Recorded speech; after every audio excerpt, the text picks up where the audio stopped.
UF media ప్రేక్షకులకు నమస్తే. హైదరాబాద్ నగరంలోని చాంద్రాయణగుట్ట నియోజకవర్గంలో గల బండ్లగూడ డంపింగ్ యార్డ్ వద్ద నూతనంగా రాంకీ కంపెనీ కార్మికులు CI2 జెండా గద్దెను ఆవిష్కరించారు.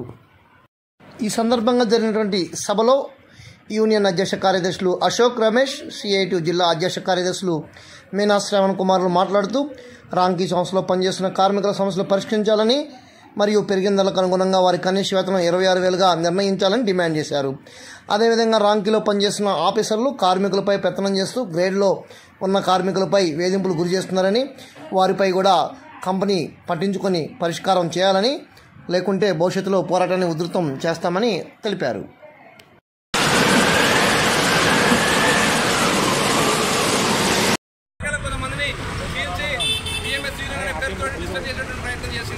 అట్లా చాలా చోట్ల అవకాశం ఇవ్వలే.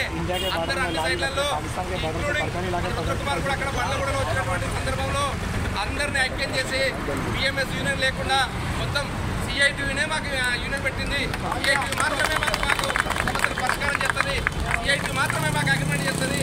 CI2 మాత్రమే మాకు తీసుకున్న కాన్సెప్ట్ తోటి వర్కర్లు అందరూ ఐక్యమతమై ఈరోజు ఇక్కడే కాదు బండ్లగూడలో కూడా ఇక్కడ జరుగుతుంది.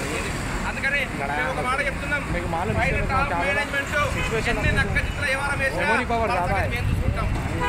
डंपिंग यार्ड लो मैनेजमेंट एक उसको पकड़ के लेके आना बोल रहा हूं मैं.